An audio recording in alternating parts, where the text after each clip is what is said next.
Hello and welcome back to the Tank Basics series. In this episode we are going to be looking at one-handed weapons and enchants, and we're going to kind of go through all of the different options so you can make a good decision on what is best for you as a tank. So we've got a few different options for one-handed weapons, and we're going to go through all of them and just kind of give you the positives, the negatives and everything that you might need to know. So the first one on the list today is Charged. Now this is a very good option for your one-handed weapon. If you are a Dragon Knight tank, using a charged one-hander with a poison glyph is going to be a very good option for your sustain. What the charged weapon does, it increases the chance to apply a status effect by 240%. Now what a status effect is the poisoned effect and things like that. So when you apply the poisoned effect to an enemy as a Dragon Knight tank, that will proc your combustion passive, that will give you 1000 stamina. So this is a fantastic option for that situation. Now for other tanks, for all other classes, you could use a charged one-hander with a shock glyph.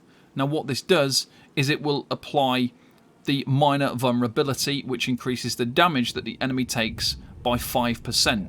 So minor vulnerability is quite a common debuff that we can already obtain, but if you don't have it in your group, then using a charged one-hander with a shock glyph will apply that effect, that concussion, which will then apply that minor vulnerability. Now you can also, this will help to get towards the off balance debuff as well. If somebody is using a lightning staff and you are using a charged shock glyph, this will help to cause off balance. So it's got a couple of different options that make it strong, and those are the main ones. On to the next one, we've got Precise. This increases your weapon and spell critical. This is not really something that you will need as a tank.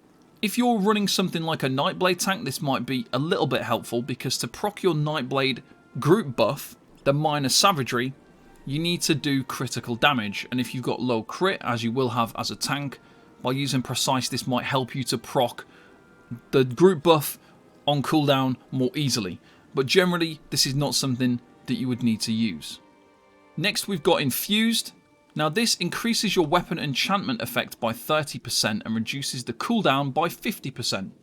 So what this means is you're going to proc your enchant more often, and it's going to give you more benefit by using it as Infused. So the main reason you would use Infused is once again for sustain reasons. So you could use Infused with a absorb stamina enchant. That's going to give you resources. So if you are a non-Dragon Knight and you need a sustain based one-hander, using Infused with an absorb stamina is going to be very good. This is going to give you stamina return. Another good option is using absorb magicka, because if you're doing something, let's say the Cloud Rest portals, which is very magicka intensive, then using absorb magicka here with Infused, it's also going to be a good option. Now using Infused also buffs other things. So if you are using, let's say, a 1-bar tank build, or let's say for whatever reason you're using a double one-hand and shield, I don't advise that, by the way. You must use a frost staff if you want to be tanking with all the possible attributes and all the possible skills and passives and everything that you need as a tank. You should use an ice staff, but if you're not, then using one Infused crusher would be another option. Now there are a couple of other glyphs that would make use here, including things like Infused hardening, which would give you a damage shield, Infused prismatic onslaught, which is going to give you more resources. It's going to give you all three. It's like a tri-stat recovery glyph. That Infused weakening glyph on that one-hander, and that's going to be a real benefit as well. On to the next one, we've got Defending. Now, as you will have seen in other videos, I've mentioned how things like resistances aren't 100% absolutely vital must-have. You've got to get to the resistance cap. However, in situations like I've mentioned before where you're not blocking, situations where you're taking a lot of damage, in places where you want to maintain full sturdy gear, by using Defending, you're going to get 1,638 resistances. And this is quite a good option if you do want to push your resistances up. So if you consider the fact that if you were to use all of your gear in Reinforced, you're going to get about the same amount of resistances by using Reinforced as you will do by using a defending one-hander. So when you think about that, using 8 pieces of Reinforced compared to just using one defending one-hander, obviously it's much better to take the defending one-hander, because that way you're able to get that same amount of resistance increase and then still keep your sturdy gear. So if that's something you wanted to do, that is also another good option. So using defending is strong because you are getting a lot of resistances there for a one piece of gear. So 1,638 resistance is quite a decent amount. Next one is training. Now this is obviously something you would use while leveling up. Increases your experience gain by 4.5%. Obviously, if you are still leveling up, if you are wanting to gain XP, then use this trait, but that is the only function. Next we've got Sharpened, which increases physical and spell penetration by 1,638. This is a damage dealer trait, or a trait for doing any kind of damage. So you could use a Sharpened weapon. If you are trying to work on some overland content, questing, things like that, maybe Sharpened would be a good option for you, but generally this isn't something you'd use as a tank. Next we've got Decisive. Now this is another good one. So when you gain ultimate, you have a 27.5% chance to gain one additional ultimate. So if you are trying to generate your ultimate faster, maybe you're not fast enough at generating your ultimate, then you would use the Decisive trait.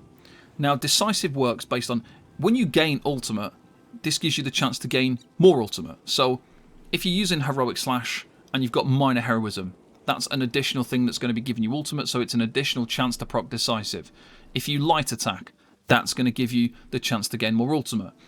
If you are using different passives and skills that generate ultimate, obviously this is going to proc more often again, and then things like blocking will generate ultimate. There's also other gear sets, so Arcasis will give you ultimate return. You've got Pillager's Prophet, you've got Drake's Rush, which gives you major heroism. So all of these different things, when you're stacking ultimate gain and also using Decisive, this has got more and more chances to proc and give you that one additional ultimate.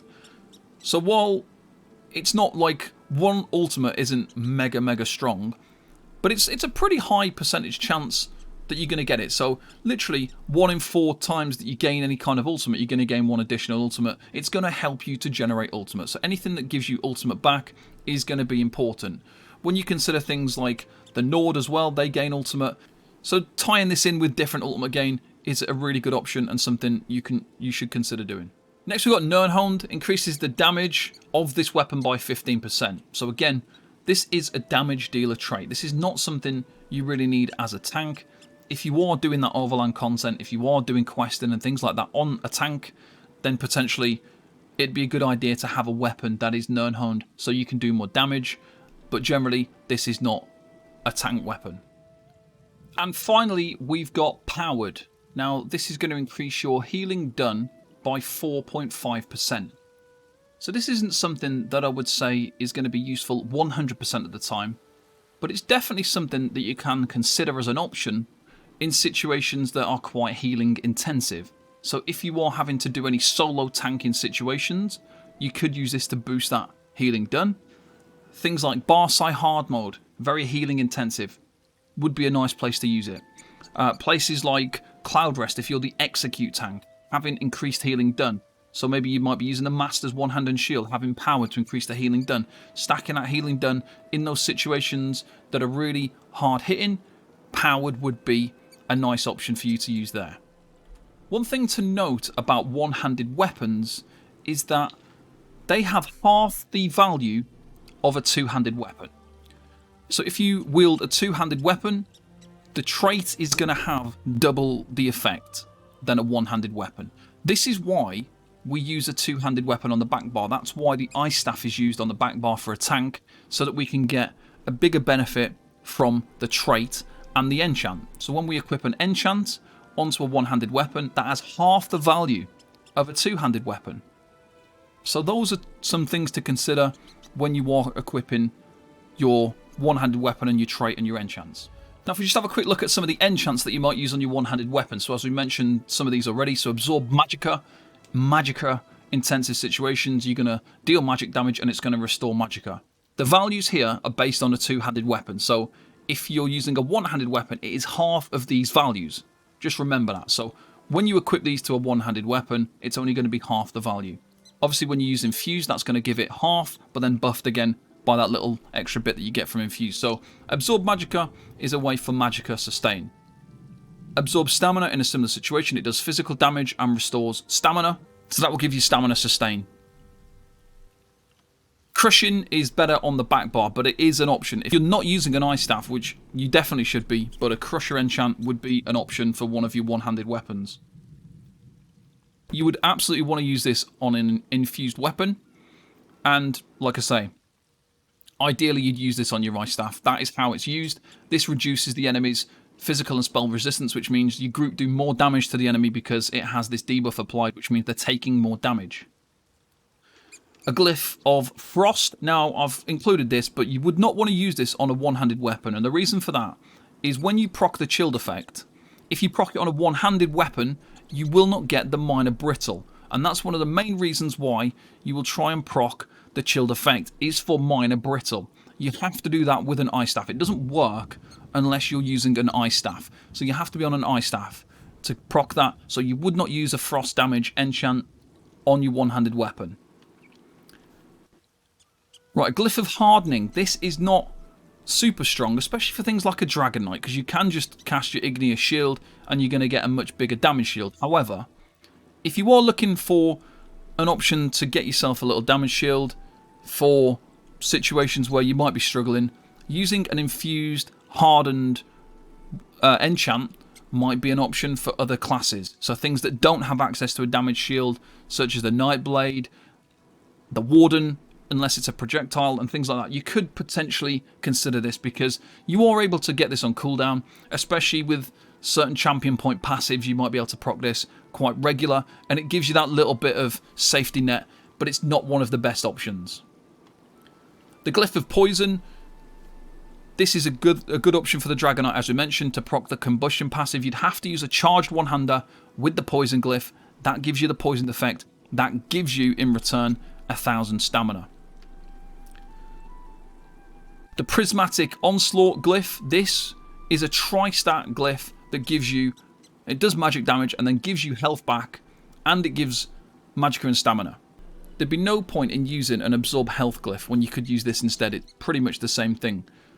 You're going to get almost the same benefit, except you get an additional magicka and stamina. So if you want all of your recoveries, then you could tie this in, because you'll get health back and magicka and stamina. You get all three things, so it is a decent option if you are consuming a lot of different resources from all different pools for your particular build.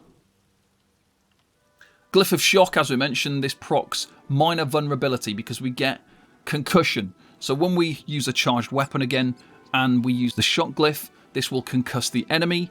This will then give us minor vulnerability, meaning that enemy takes 5% more damage.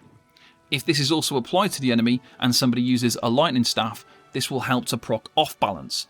So this is a good way to get an additional group damage buff if you would like it, if you don't have it in your group already. A Glyph of Weakening is a strong option. It reduces the enemy's damage. Usually this would be used on a two-handed weapon by a healer. So a healer will typically use this. If you're doing content without a healer, like dungeons, maybe you're doing it with 3 damage dealers and you want to reduce the damage, it's a really high damage situation, then you would obviously use this yourself. Use an infused weapon with a weakening glyph would definitely be the best way to go about using this. And this just affects the damage that the enemy does. It just reduces their weapon and spell damage down, and they just do less damage. If you've got things like major and minor maim applied to the enemy, this has slightly less of an impact. So the way that it works is obviously this is taking weapon and spell damage away. If you've got other things applied, reducing weapon and spell damage has less of an impact. So that is something to consider when using this.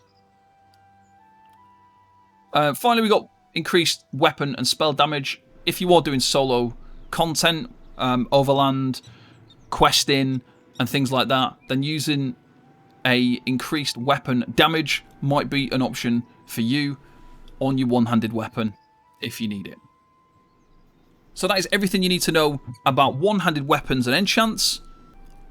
If you've got any questions, make sure you go and join the Tank Club Discord, where we've got lots of channels, lots of members who can answer questions 24 hours a day.